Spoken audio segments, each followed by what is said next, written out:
ya creo que ya está funcionando.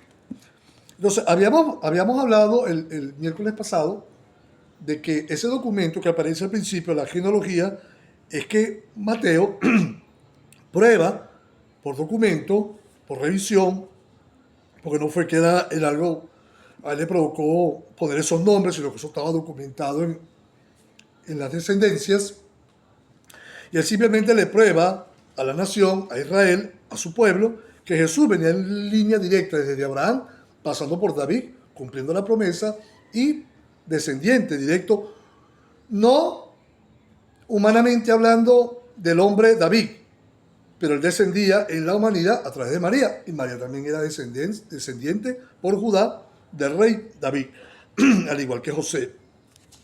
Y vimos que cuando Jesús nace y es enviado, es llevado en el vientre de María a Belén por un decreto del Imperio Romano que tenía que la gente censarse en su localidad, pues en este caso ellos habían nacido en Belén.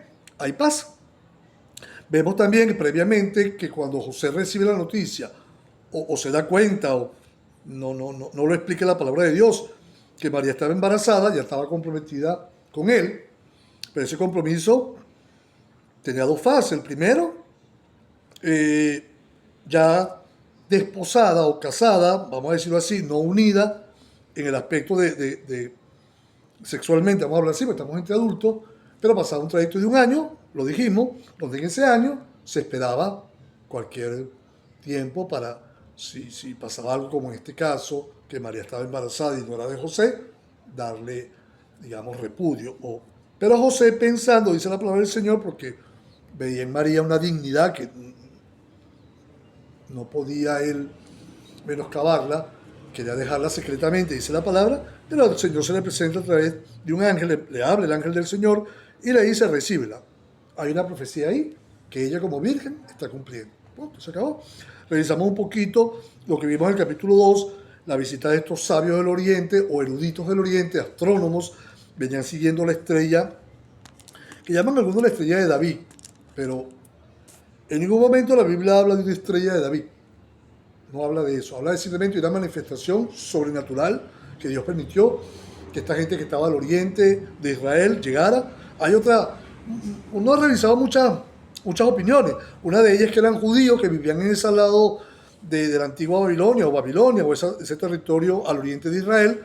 Otros dicen que no, que eran simplemente sabios, gente conocedora de los tiempos, pero cualquier opinión sobra. Lo importante es que esas personas vieron un evento sorprendente, se acercaron y llegaron a Jerusalén, le dijeron, no, aquí no está el rey, investigó el rey Herodes a través de ellos, a través de los que conocían la palabra, que no eran muy honorables ante el Señor, pero conocían que había nacido, iban a nacer, mejor dicho, en Belén, y allá los mandan. Y luego quería Herodes saber exactamente la ubicación del niño para mandarlo a matar. Punto. Y cuando el Señor se le presenta a estos eruditos, a estos magos, acuérdense que le dije que no era mago de hacer magia, el mago era un término de sabio, de erudito, de gente preparada en esa ciencia del conocimiento astronómico de los eventos, de los tiempos. Entonces cuando él indaga un poquito y trata de conseguir, ellos manifestados por el Señor, luego de darle los regalos al Señor, a sus papás, también el Señor se le manifiesta a ellos a través de sueños y le dice, no se devuelvan a Herodes, váyanse por otra parte. Y así fue. Ahora, ¿qué pasa? Vamos a comenzar a partir de ahora, o así si comenzamos el estudio de hoy, a partir del capítulo 2, verso 13. Dice, matanza de los niños. Dice acá el encabezado de la versión Reina Valera.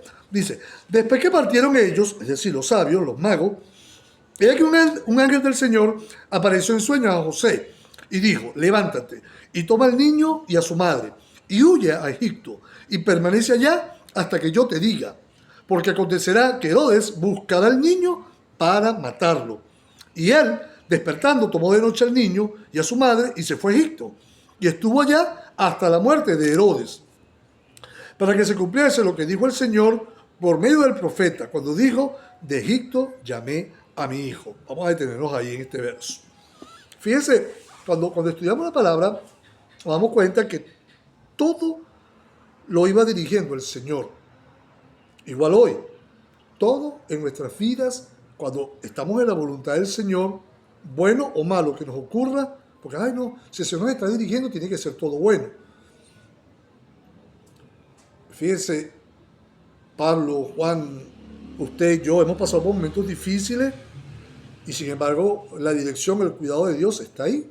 ¿Por qué? Porque estamos en un mundo difícil, que aflige, donde el enemigo está como león rugiente, donde vemos cada día, hoy sobre todo, un declinar terrible de la fe. Entonces, vemos que el Señor, a pesar de las circunstancias adversas, de la amenaza de muerte al niño, Él manda a José a través de un sueño, y fíjense la figura tan hermosa. El Señor pudo haberle dicho a María. María recibe la revelación de que iba a quedar embarazada de manera ni siquiera sobrenatural, terriblemente sorprendente. Se cumplió la profecía. Pero en este caso, el Señor no le habla. Él mantiene esa comunicación con José y le habla a través del sueño, a través de un sueño, a José: levántate, vamos, vete, van a matar al niño. Es decir, cuando Dios da una orden, hay que obedecer. Dice, no, vamos a esperar porque todavía es de noche, yo no me... No, esa era la urgencia del caso. Quizá ya al Herodes había mandado, ya sabiéndose o sospechando o intuyendo que esta gente no llegaba, porque era relativamente cerca de Jerusalén a Belén. Y pasó un tiempo, y fíjense que ya el niño tendría, vamos a poner un término de unos 2 años. Por eso que dice yo, la tradición nuestra latinoamericana en otras partes es que Jesús nació el 25 y el 28 es Día de los Inocentes, porque fue la matanza de los niños. No, claro, eso no cuadra en la cronología bíblica. Ya había pasado tiempo, ya Jesús no estaba en ningún pesebre, ya estaba en una casa, quizá alquilada, quizá ellos estaban buscando cómo funcionar ahí su papá y su mamá. Cuando digo papá, en el aspecto de José, legalmente, pues no de concepción. Ahora fíjense, en ese tiempo, en ese margen del tiempo, llegan los magos, se les presentan, le dan los regalos y va el Señor preparándolo todo para ellos poder salir. Y salen, porque era urgente. Vete, se para esa hora y se va, porque lo van a matar. Y dice que tomó y se va a Egipto, porque dice la palabra del Señor que huye a Egipto. Es extraño porque Dios había dado una orden de que el pueblo no volviera a Egipto. Y esa orden dependía simplemente de no confiar en el pasado de Egipto, que los sostuvo a ellos hasta que los esclavizó. Por eso el Señor, cuando los saca, los liberta, los redime, los saca con gloria, con majestad, con poder, para que no volvieran. El pueblo después se rebeló, usted sabe todo lo que pasó. Y esta figura que manda a Jesús a Egipto es que también en la figura de Jesús, en la forma de Jesús, en el trato con Jesús para con nosotros, es que Él también iba a entrar a Egipto, salir de Egipto para redimirnos a nosotros de la maldición del pecado, la maldición de la muerte, la maldición de este mundo. ¿Ve?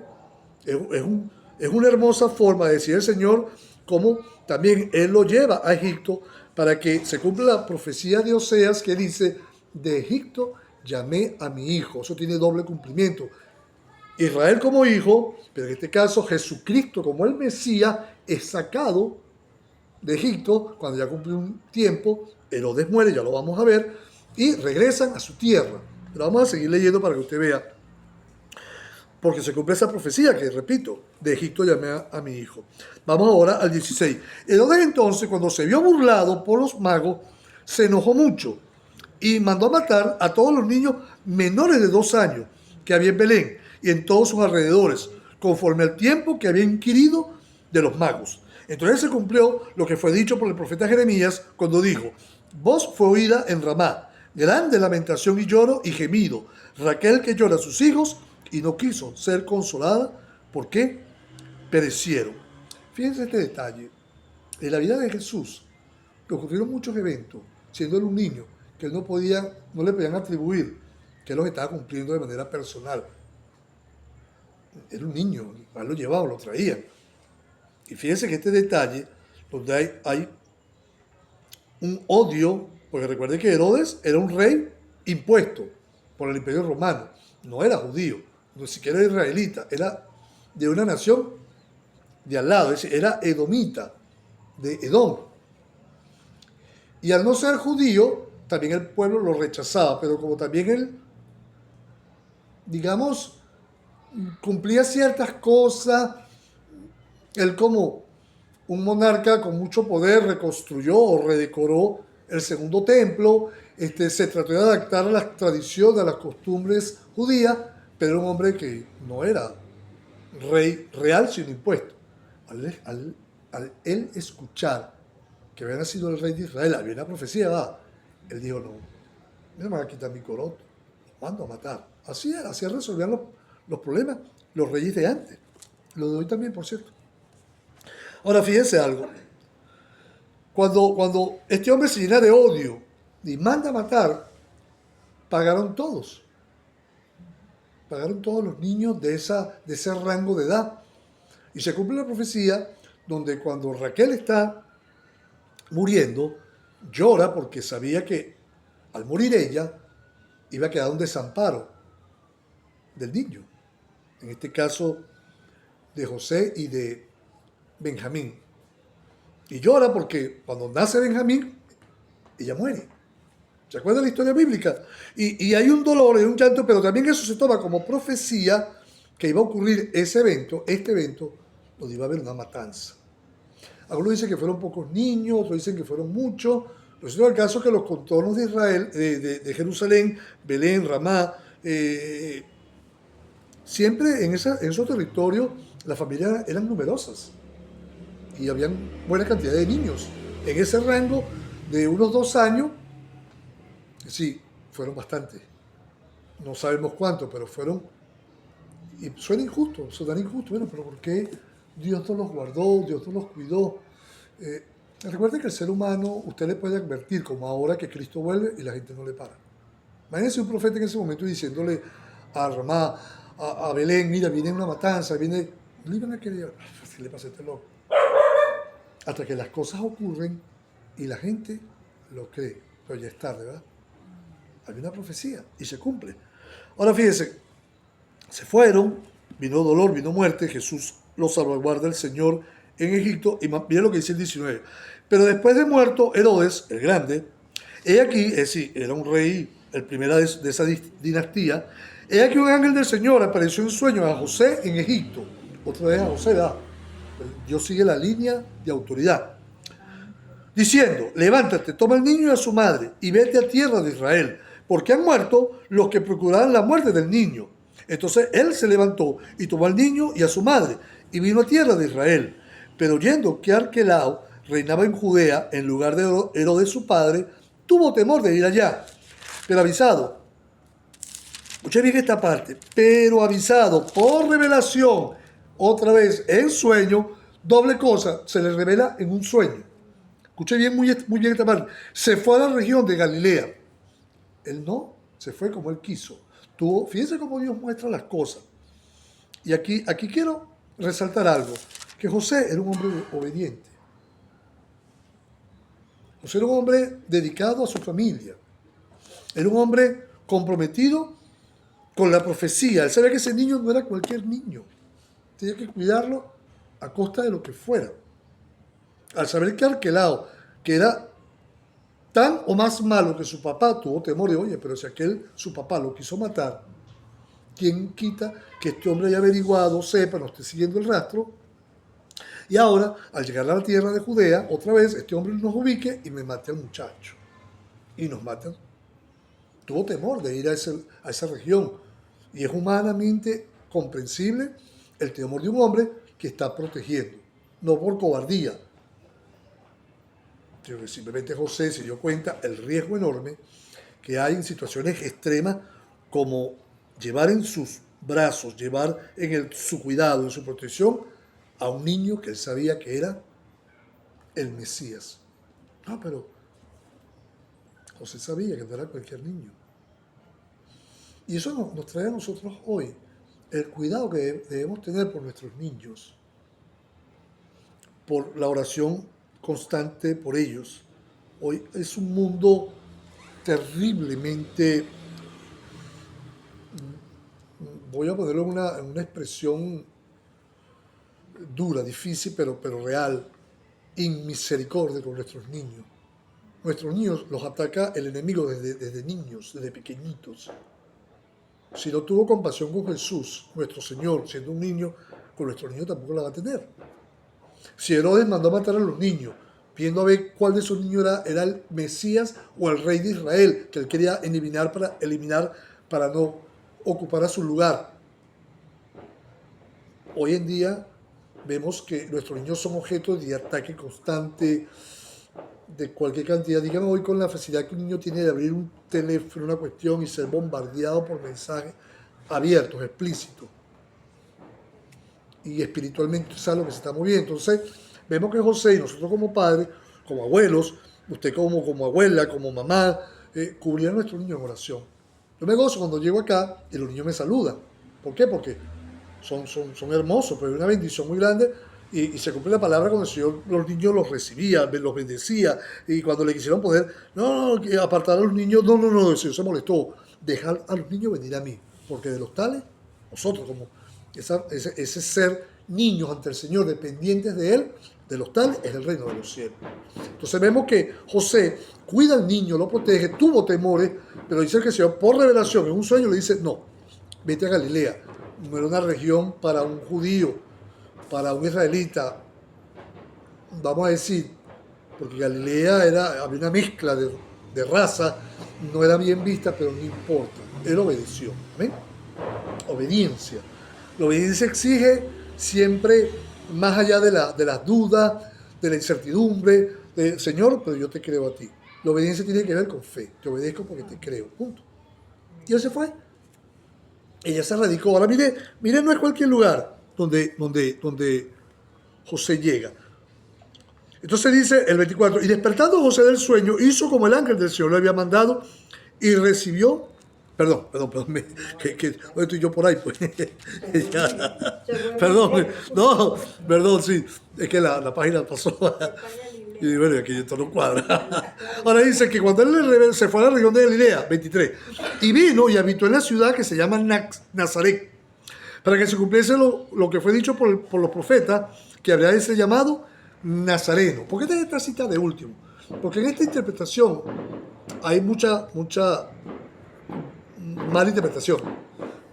O en esta porción, o en este verso. Como era nazareno, entonces se dejó crecer el pelo, no bebía vino, tenía el voto de nazareato, como lo tuvo Sansón, por cierto.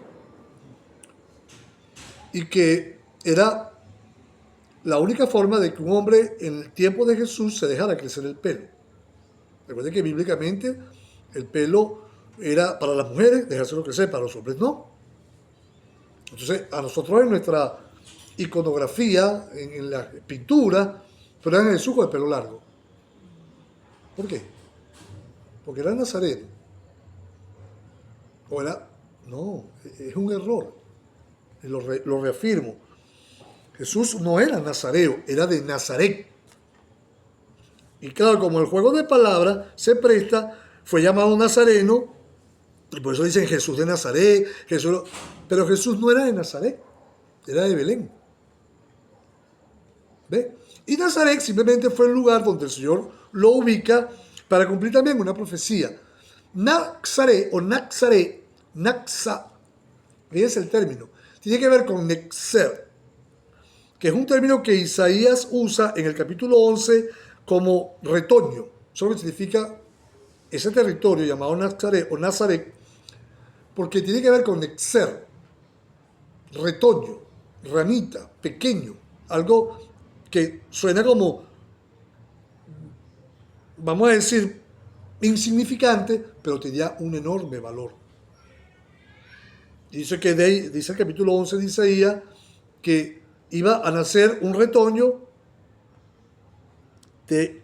vamos a decir, del tronco de Isaí, que Isaí era el papá de David, cumplía una línea genealógica del reinado, y iba a ser grande y poderoso, nuestro rey, nuestro salvador, ¿verdad? Entonces cuando esta expresión dice, fue llamado nazareno, era de Nazaret, era Nazaret o nazareno, pero no por el voto de nazareato, sino que cumplía una profecía que era el retoño. Parecía pequeñito, pero grande en su ser y hacer. Y es muy importante porque cuando estamos estudiando la palabra, estos detalles que para muchos lo pasan de largo, entonces no era el nazareno, Jesús, no, él no era nazareno, vivió en Nazaret, fue un retoño que cumplía la profecía hecha a David en adelante, amén. Ahora, vamos al capítulo 3, ahora vamos a revisar un poquito que aquí sí vamos a tomar un poquito de tiempo, porque capítulo 3 nos da también para muchos detalles. Dice, en aquellos días vino Juan el Bautista, predicando en el desierto de Judea, y diciendo, arrepentíos, porque el reino de los cielos se ha acercado. Pues este es aquel de quien habló el profeta Isaías cuando dijo, voz del que clama en el desierto, preparad el camino del Señor, enderezad sus sendas. Y aquí me detengo. ¿Qué pasó aquí? Porque Mateo deja la historia de Jesús, niño, radicándose con sus padres en Nazaret. Y brinca la historia al comienzo o a la predicación o al ministerio del profeta Juan el Bautista. Juan del Bautista era mayor que Jesús unos 6 meses. Así que estamos viendo acá que había pasado por lo menos unos 28, 27 años. Porque Mateo no está reseñando, como Lucas sí lo hace, por cierto, ciertos detalles hasta de la niñez de Jesús, sino que Mateo va relatando al pueblo judío que su rey, el rey de Israel, cumplió un propósito hasta este punto, cumple la profecía bíblica en su nacimiento, en la línea genealógica descendiente de David, cumple el propósito hermoso de haber nacido de una virgen, llega a Nazaret, cumple todos esos propósitos. Y hasta ahí la historia era suficiente. Y él retoma la historia ya cuando estaba preparándose la manifestación de Día Cristo de unos 30 años al pueblo de Israel. Y es interesante porque vemos que el que es el precursor, el que inicia la predicación para preparar el camino del Señor es Juan el Bautista. ¿Por qué? Era tan importante el ministerio de Juan el Bautista. Porque había pasado más de 400 años sin que ningún profeta del Señor se levantara a hablar, a predicar. Se habían levantado algunos charlatanes, algunos, llamémoslo, no sé, que se asumían como, pero estaba tan contaminado el sacerdocio, la profecía, bueno, se parece mucho hoy en día. Ustedes cómo está hoy de contaminada la religión. Los distintos, yo no sé cómo llamarlo, facciones cristianas, las distintas posiciones doctrinales. Hay mucha confusión y vemos que cualquiera se levanta y se asume pastor, profeta, apóstol y cualquiera le cree. En el tiempo que Jesús se va a manifestar, igual había mucha confusión, había mucha manifestación de falsedad religiosa. Y eso, digamos, en medio de todo aquello, la luz, hija. Había mucha expectativa también cuando Juan se manifiesta. ¿Qué pasa con Juan? Que cuando él viene a predicar, empieza a predicar un mensaje duro, firme, arrepiéntanse. La palabra arrepentirse, o este término arrepentíos, tiene que ver con una expresión que en griego significa metanoia, cambiar de mente, de mentalidad. Ahora, no es que Dios trabaja meramente en la mente, pero Dios hace que nuestra forma de ver las cosas cambie. Y en toda esa confusión que había en el tiempo que Jesús se va previo a manifestar, Juan empieza a ordenar. Y la gente lo veía como ese precursor que también Isaías profetizó y que, si mal no recuerdo, también Malaquías esa voz en el desierto, donde había una expectativa. Porque el mensaje de Juan era poderoso, firme, arrepentido. El reino de los cielos se ha acercado. Y cuando dice, este fue el que Isaías profetizó de él, una voz que clamaba en el desierto. Y fíjense que Juan no era un hombre de andar en comodidades. Ya usted va a ver cómo se vestía, qué es lo que comía, porque era tan llamativa su indumentaria, y vamos a ver por qué. Pero él comienza a hablar de la preparación del camino del Señor, de que la gente se preparara en esas sendas corrompidas y oyeran lo que el mensaje traía, era ese Elías profetizado. Inmediatamente la gente se puso a la expectativa. Oye, aquí hay un hombre que está hablando con un lenguaje y con una indumentaria que asume que era el Elías prometido. Ahora, pasa algo muy significativo, y es que Juan era escuchado, no por los milagros, sino por la autoridad de la palabra que en él se manifestaba. Y la gente venía a él a bautizarse. Y vamos a ver qué pasa ahí. Ahora vamos al verso 4. Y Juan estaba vestido de pelo de camello y tenía un cinto de cuero alrededor de sus lomos. Y su comida era langosta y miel silvestre. Y salía a él Jerusalén y toda Judea y toda la provincia de alrededor del Jordán. Y eran bautizados por él en el Jordán, confesando sus pecados. Ponga atención acá. Vestido de pelo de camello. Era prácticamente una ropa extremadamente pobre. No andaba vestido de lujos. No se preocupó Juan por su indumentaria, sino por lo que él podía, por su ministerio, por su trabajo, y también como un símbolo, su ropa simbolizaba algo. Y también a la usanza de lo que Elías era. Elías también era un hombre vestido aparentemente como alguien extremadamente pobre. Pero era una señal dentro del plan profético de eso de vestirse de esa forma, ese cinto de cuero que simboliza servicio. Él no venía a predicar un mensaje suave. Él venía a preparar lo que él luego le iba a entregar al Señor, y él retirarse no de buena manera, porque lo apresan, luego lo matan. Pero fíjense lo significativo. Él comía langosta, es decir, grillos grandes.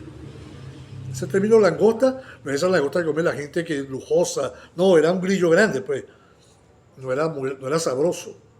Y la miel silvestre era un preparado de frutas del campo, vamos a decirlo así, de dáctiles, dicen algunos, y que le sacaban el dulzor, lo embutían en eso, vamos a decirle una palabra muy nuestra, lo mezclaban y se lo comía. Era muy alimenticio, sí, pero no era una comida de ricos, una comida muy pobre, pero se sustentaba, no perdía tiempo. Pero hoy en día uno ve gente que lamentablemente tiene que vestir muy bien, comer muy bien, para poder predicar muy bien. Entonces, el ejemplo de Juan que nos deja, no es que vamos a imitar a Juan, Juan es único, lo dice el Señor.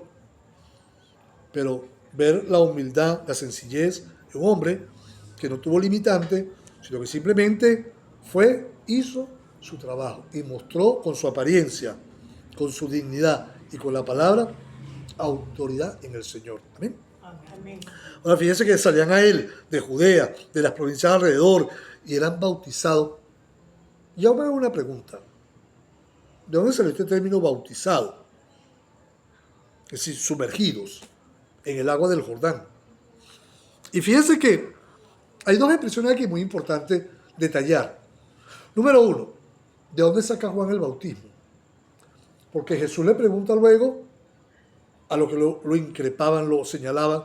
Él le dice, ¿de quién era el bautismo de Juan? ¿De Dios o de los hombres? Y se retira de la parte. No, si decimos que era de Dios, él nos va a decir porque no lo creyeron. Y si decimos que era de los hombres, que fue un invento de Juan, entonces nos van a caer a piedra, porque esa gente tenía a Juan y ellos sabían, como profeta, un hombre digno en el Señor. ¿Qué le dijeron al Señor estos? No lo sabemos. Porque estaban preguntando al Señor, ¿con qué autoridad tú hablas lo que hablas? Tú no estudiaste, tú no vienes de los grandes colegios rabínicos. A ti no te formó Gamaliel, como el caso de Pablo. ¿De dónde tú tienes esa autoridad? ¿Quién te dio esa autoridad? Él les hace la contrapregunta. ¿El bautismo de Juan de quién era? Y la respuesta, no lo sabe. Yo tampoco le digo a ustedes con qué autoridad digo todo esto. ¿Se da cuenta?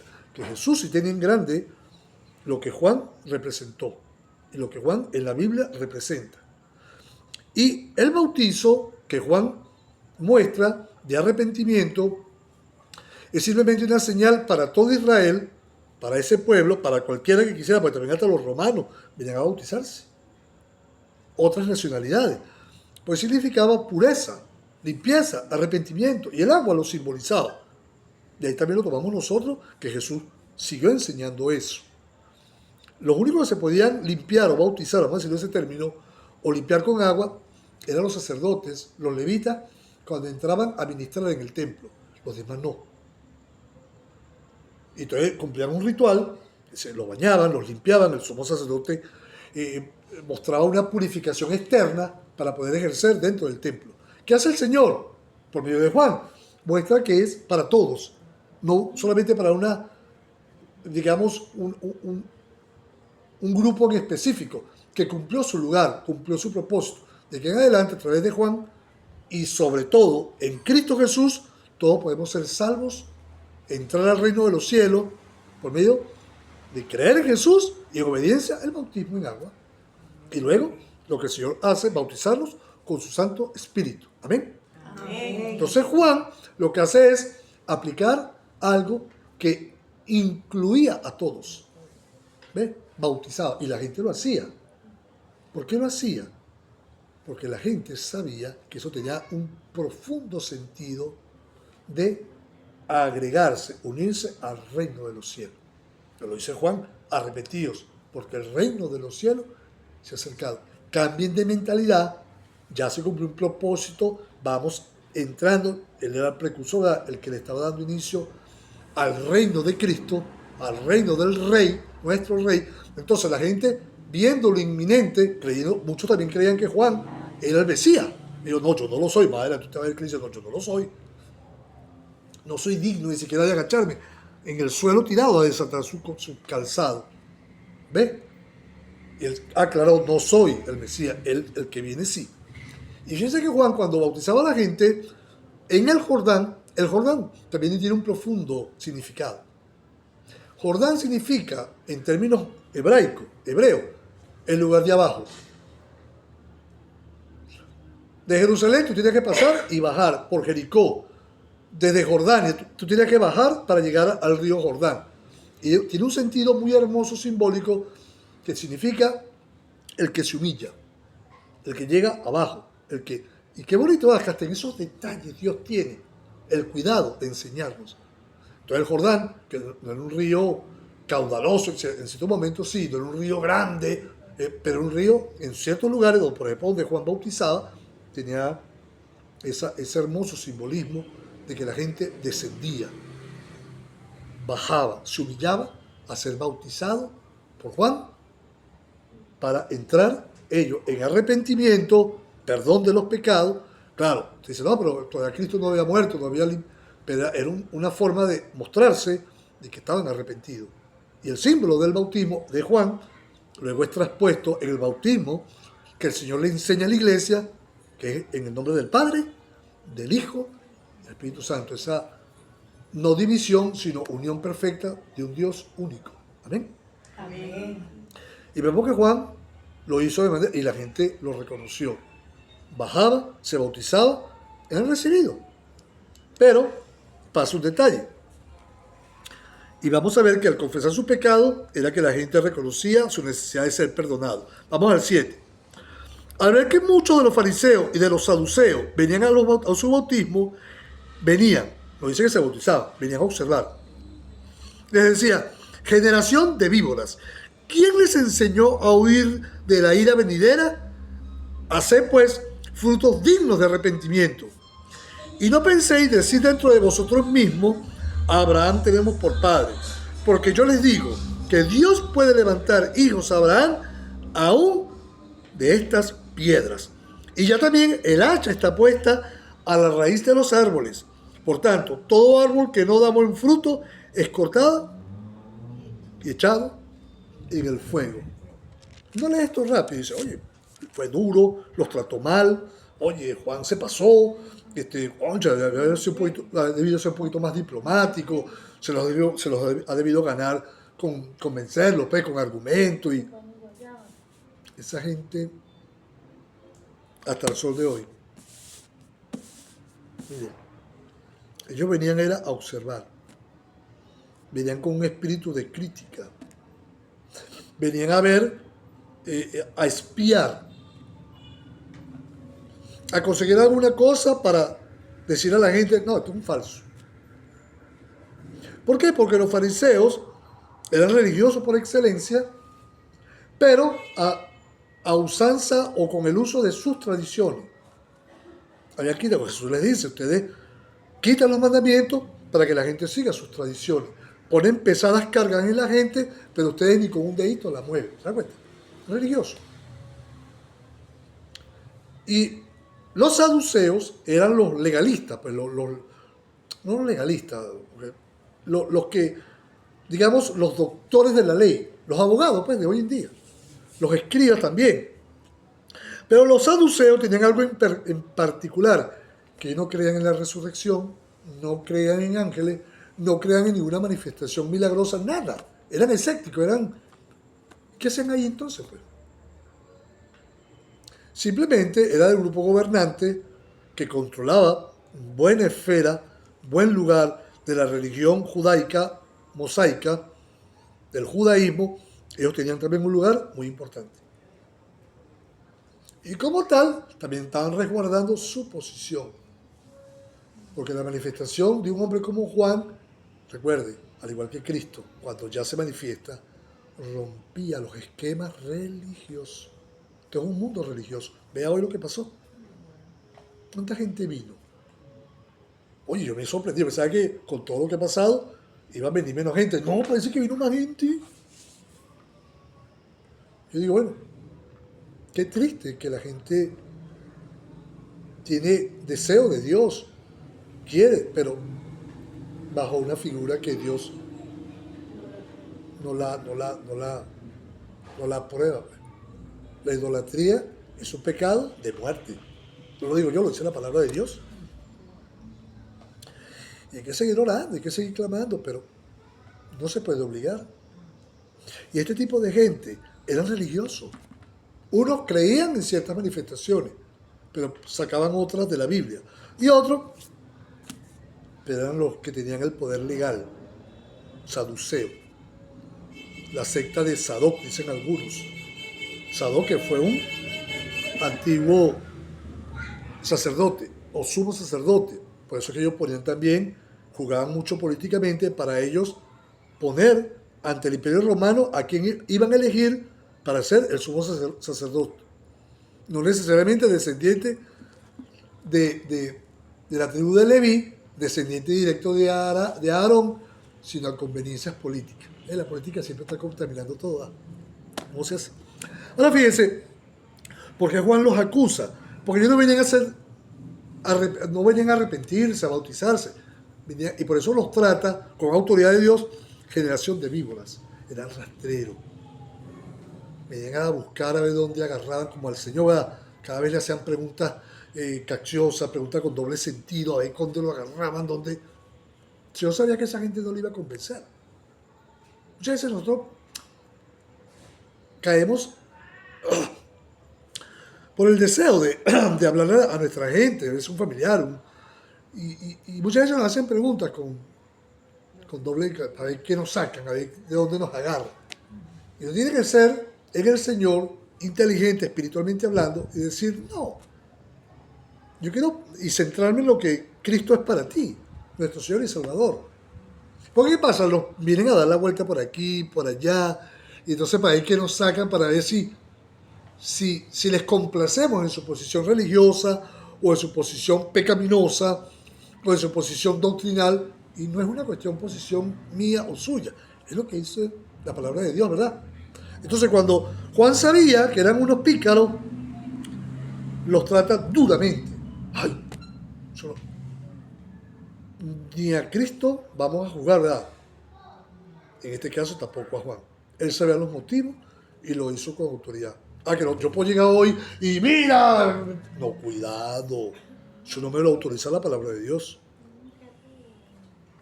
Pablo, cuando le dice sepulcro blanqueado al sumo sacerdote, Juan cometió un exabrupto, Pablo, perdón, cometió un exabrupto, porque era una figura de autoridad. Y después Pablo se disculpa. Ah, no, disculpa, no sabía que era el sumo sacerdote. ¿Por qué? No estaba valorando a la persona que era un diablo, que lo mandó a bofetear a Pablo, sino que era una figura de autoridad. Pues. Y Pablo se guardó, cumplió un requisito bíblico, que no maldecirás a un príncipe de tu pueblo, a un principal.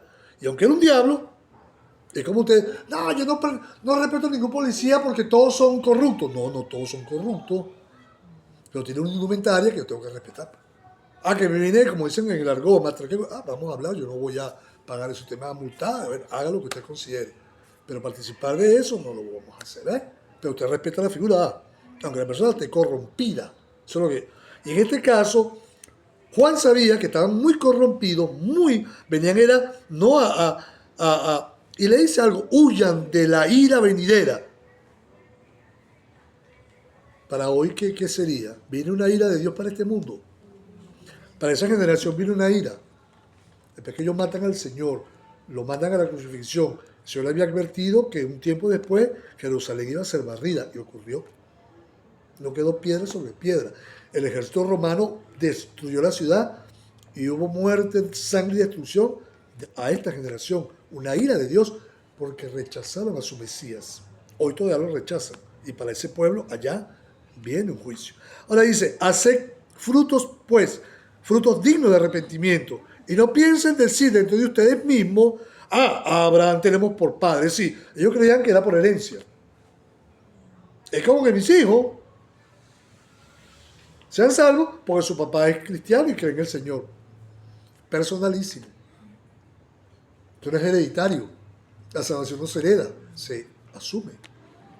Y yo decía, nosotros necesitamos arrepentirnos, somos hijos de Abraham. Y él le dice, ¿ustedes creen que por eso, por venir de esa descendencia, ya son salvos? Dice, no, porque Dios puede levantar hijos a Abraham aún de esas piedras. Y una señal de que Dios va a levantar una generación de creyentes aún de los que ellos han repudiado. ¿Ve lo que ocurre en la salvación, generación tras generación? Dios ha levantado salvos de toda raza, de todo pueblo, de todo. Los que más han sido repudiados es lo que Dios ha acercado. Hablando de los judíos, por ejemplo, que son una raza muy exclusiva, muy excluyente, muy racista. Ellos se consideran hoy todavía exclusivos para su reino y su Mesías que esperan, que sabemos que no es el Mesías, que cuando ya lo reconozcan, para muchos de ellos va a ser tarde. Pero ellos son de los que dicen, no, Jesús no cumple nuestros requisitos. Es que terrible, ¿verdad? ¿Quién te crees tú para ponerle al Señor requisitos? Somos nosotros los que tenemos que cumplir, Señor, humillados ante su poderosa mano. Espérense que no hemos terminado, ya nos vamos. Ahora fíjense este detalle. Él les habla duramente porque ellos creían que nada más, y dice, aún Dios va a levantar descendientes, porque Abraham fue por fe, ¿verdad? Le creyó a Dios y le fue contado por justicia. Bueno, Abraham cumplió, y los que hemos creído sin ser descendientes de Abraham por fe en Cristo Jesús. Y luego le dice, y ya también el hacha está puesta a la raíz de todos los árboles. Por tanto, todo árbol que no da buen fruto es cortado y echado en el fuego. ¿Cuál fuego?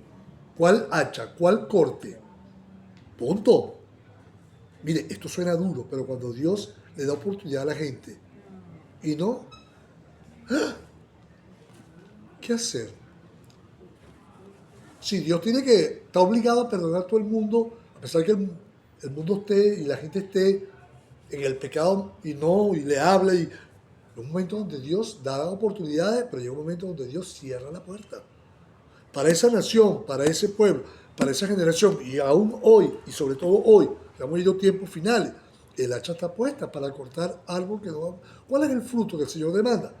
Frutos dignos de arrepentimiento, de cambio, de buscar con sinceridad de Dios, de mostrar el verdadero camino de salvación a otros, de dar testimonio, de que la gente vea, que nos van a criticar, mira, si usted esté de rodillas orando todo el día, la gente va a buscar excusa para criticarlo. Si al Señor lo criticaron, ¿qué queda para nosotros? Si el árbol, dice él, si al árbol verde han hecho todo esto, ¿qué queda para nosotros? Pero ¿qué pasa? Que no es excusa. Seguimos mostrando el amor de Dios bello nuestro. Amén. Y él amén. Le dice a ellos, amén, ¿verdad? Le dice a ellos que les advierte claramente, el hacha está puesta.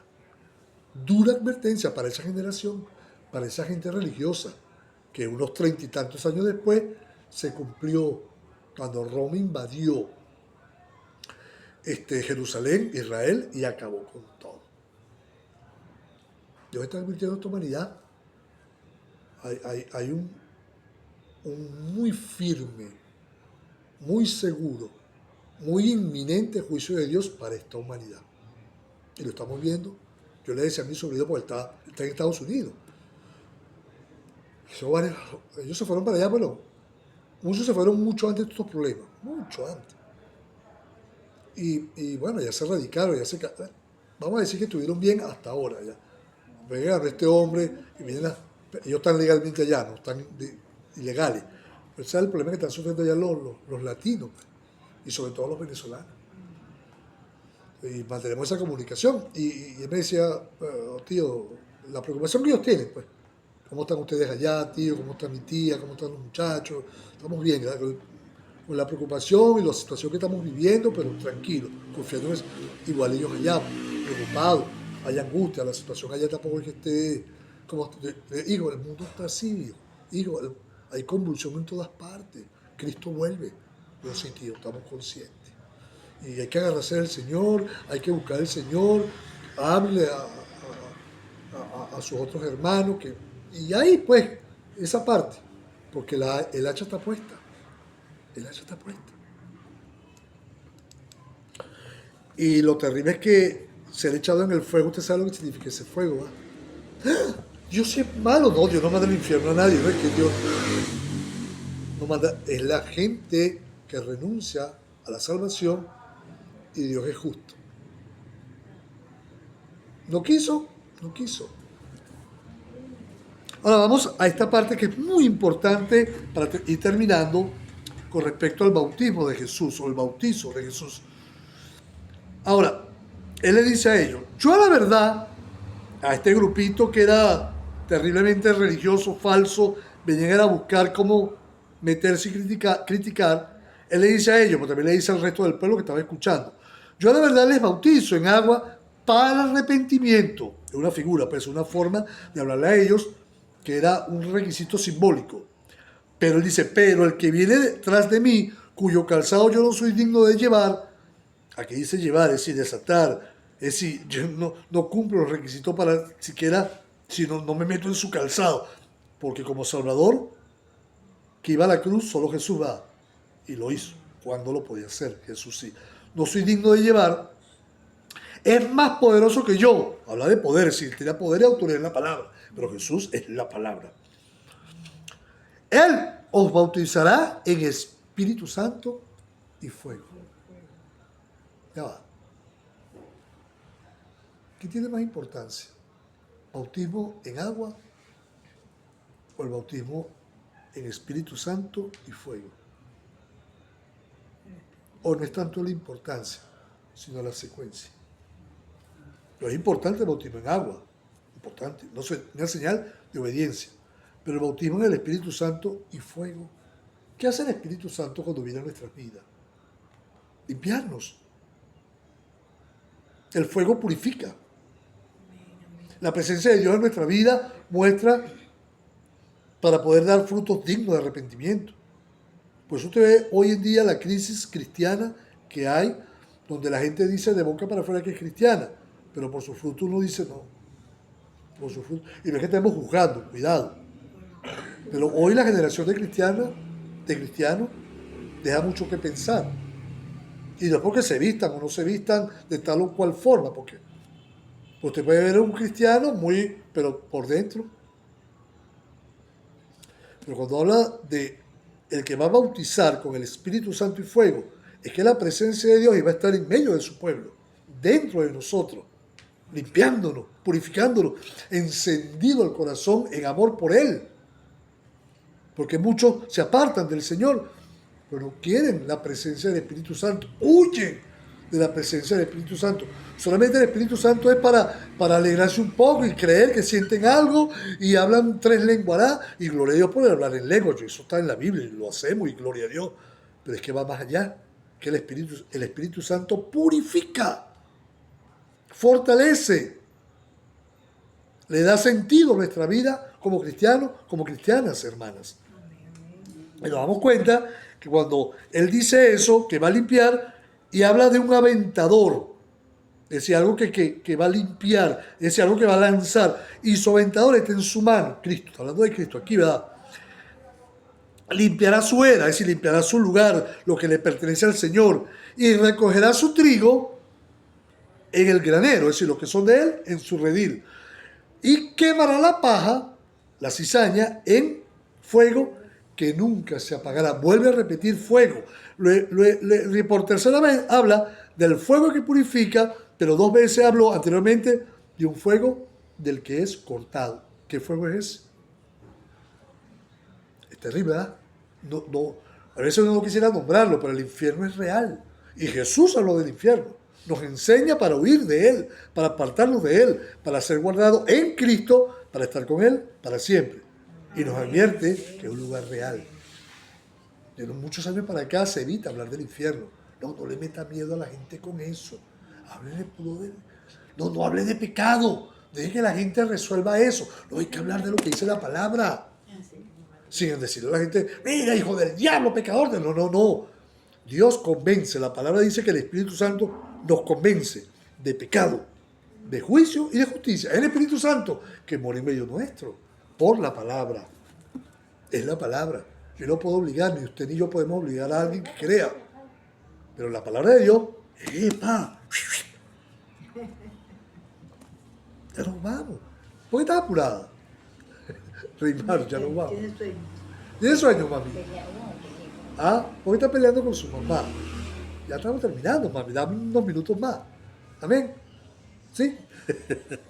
Ahora, fíjense esto. Cuando él habla de eso y termina diciendo un fuego que nunca se apaga, es eterno. Como es el Espíritu, gloria a Dios. El Espíritu de Dios es eterno en nosotros. Amén. Amén. Gloria a Dios. Ahora, para ir terminando, bautismo de Jesús. Entonces Jesús vino de Galilea, recuerden que su centro de operaciones era Galilea, el mar de Galilea o el lago de Galilea, Genesaret. Él se radicó en Capernaum como el punto estratégico. Pero él viene entonces a Galilea, de Galilea a Juan al Jordán, para ser bautizado por él. Mas Juan se lo oponía, no quería, pues Juan lo vio, y no está aquí relatado, como si lo vimos en Marcos y lo vamos en Lucas, y dice, no quería Juan bautizarlo. Juan dice, no, se lo oponía diciendo, yo necesito ser bautizado por ti. Pero Jesús no venía a bautizar en ese momento, venía a identificarse con el bautismo humano de arrepentimiento que Juan estaba predicando, para identificarse, no como pecador, sino con el pecador. ¿Oyó?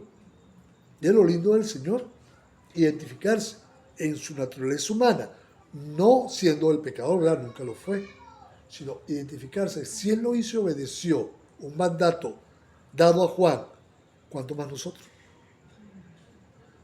Ve que Jesús no se exaltó, se humilló, descendió al río Jordán y le dijo a Juan, bautízame. No, pero ¿cómo te voy a bautizar? Si tú más bien tienes que bautizarme a mí, muchacho. Yo he hablado hace poco y he hablado que tú eres el que bautizar con Espíritu Santo y fuego. Bautízame tú a mí.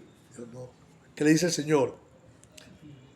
Yo no hice ser bautizado por ti y tú vienes a mí. Pero Jesús le respondió, deja ahora, es decir, hazlo así, chico, ahora. Porque así conviene que cumplamos toda justicia. ¿Cuál justicia? La que Dios directamente le había hablado a Juan y a Jesús. Que el Mesías venía a cumplir todo el propósito. Todo. Y Jesús no se iba a saltar ni un solo mandato. Y Juan era una autoridad. Y Jesús estaba respaldando la autoridad de Juan. al bautizarse e identificarse con nosotros, los que hemos pecado y hemos sido limpios de la naturaleza pecaminosa. Cuando hemos sido limpios no es que, ay, ya somos invulnerables al pecado. No, miserable de mí, dice el apóstol Pablo, ¿quién me librará de esta condición de pecado?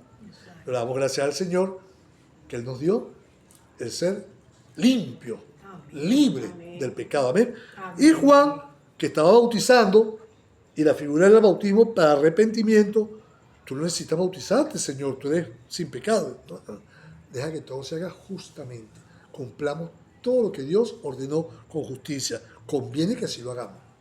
¿Te das cuenta? Conviene. Entonces le dejó, digo, está bien, Señor, tú eres el jefe. El Señor es el jefe. Y Jesús, después que fue bautizado, subió luego del agua. Inmediatamente Jesús, Juan lo bautiza delante de la gente. Cumple ese requisito. Repito, reitero, no porque Jesús había pecado, sino se identificaba en el bautismo que luego Él iba a ordenar a la iglesia hasta hoy. Bautismo en agua. Subió luego del agua y aquí los cielos se abrieron. Los cielos fueron abiertos. Y Juan escuchó y vio al Espíritu Santo de Dios que descendió como paloma y venía sobre él. Aquí no dice Juan o no relata la escritura, en este caso Mateo, sino que Juan vio, oyó, lo identifica y oyó una voz de los cielos que decía: este es mi Hijo amado, en quien tengo complacencia. Qué bonito, ¿ah? Número 1, Juan sabía, cuando lo ve, ese es el Cordero de Dios que quita el pecado del mundo. Y tú vienes aquí, ¿a qué pues? Que me bautice. Pero ¿cómo te bautiza yo a ti, Señor? Hazlo. Cumplamos todo. Conviene que lo hagamos así. Un orden, ¿verdad? Dios, qué lindo es el Señor en el orden. Hay gente que hoy se salta los órdenes del Señor. Bíblicamente tenemos que cumplir lo que está escrito. Escrito está. Si Él no se saltó el orden bíblico, ¿quiénes somos nosotros? Y Juan lo entendió. Cuando Juan bautiza, se quedó honor tan lindo. Yo tuve un honor y me lo llevo con grande alegría. Yo bauticé en la fe a mi mamá. La bauticé. A mi papá no pude, mi papá estaba ya en lecho de muerte, muy enfermo. Pero él recibió al Señor en su lecho de muerte y gloria a Dios, pues el Señor trabajó ahí y se fue con el Señor. No se perdió porque no se bautizó. No, él cumplió el requisito, pues dice el que cree y es bautizado. No, pastor, no se bautizó. Se perdió. No. Él hizo su confesión de fe. Yo sabe que yo recuerdo una historia muy linda en la palabra, que cuando, digamos, usando esa figura del agua, Naamán llega con aquella prepotencia y lo mandan a sumergirse en el río Jordán, a humillarse 7 veces. Y él no quiso, porque era un general, estaba enfermo, tenía lepra. Me vengo yo para acá que me manden a bañar en ese piazo de río. No hay ríos lindos y grandotes en mi tierra para venirme a bautizar, a bañar, a sumergir en ese río. ¿Qué le dijeron sus amigos, sus cercanos? Señor, si te mandan a hacer algo difícil, no lo haría. Que te manden a sumergirte en el río. Y lo hizo en obediencia 7 veces y Dios le limpió la lepra. Mire tan lindo esta historia bíblica. Yo recuerdo una vez que una madre de la iglesia estaba muy quebrantada de salud, tenía cáncer terminal. Y ella ya en su lecho de muerte, ella no se había bautizado. Y ella tenía esa angustia. Y una de las me dice: pastor, mire, mi mamá necesita ser bautizada, porque no. Y ella tiene esa angustia, que ella se va a ir, va a morir, va a partir, y no se bautiza. Y dice: santo Dios, yo ¿qué hago? Y nosotros preparamos una pipa para que usted la levante y la mete en la pipa y la bautice. Yo digo: bueno, vamos a orar. Yo, porque para mí era vamos a orar, vamos a buscar dirección. No, pero vamos a orar. Y empecé a orar: Señor. Y vino la palabra, pues, que es por fe, no por obra. Porque entonces el ladrón que estaba crucificado con el Señor, que le dijo al Señor: hoy estarás conmigo. Se perdió. Y todo eso vino a mi mente. Y yo saco a esa hermanita que está muriéndose la meto y se me mueren los brazos. Y si un familiar ahí que no esté de acuerdo con ese acto me cae encima, digo, Señor, y si yo llegué y dije, no, déjeme la quietecita ahí. Eso no tiene que aplicar ciertos métodos, lo que es la aspersión, no, emergencia. Pero en lugares donde la gente necesita bautizarse hasta en un charco. Bueno, pero en este caso hay cosas que, y bueno, hablé con ella, hermana, tranquila. El requisito que Dios exige es fe, creer. Ese mismo día que ella a medianoche ya partió con el Señor, descansó, se fue tranquila. Otros casos sí me ha tocado, como el caso de mi mamá, que la bauticé, gloria a Dios, duró un tiempo más y ya no estaba enferma, pero luego sí se enfermó. Y vea este detalle, cuando Dios demanda exigencia hermosa en la palabra, si Jesús cumplió, pero Jesús no puede obligar al ladrón en la cruz, bájate de la cruz, bautízate. ¿Ve? Entonces son cosas que en el caso de Jesús, y Juan escuchó, Juan oyó la voz, Juan vio la manifestación del Hijo de Dios y Juan simplemente obedeció. Y vemos eso hoy reflejado por la palabra que hemos estudiado, capítulo 3, que ya Jesús de ahí en adelante comenzaba un trato para con nosotros, para servirnos, dándonos su vida entera, entregando su vida por nosotros, plena y absolutamente. Amén. Amén. Bueno, hemos terminado hoy el estudio de la palabra de Mateo 3 y bueno, quedamos pendientes con el próximo capítulo 4.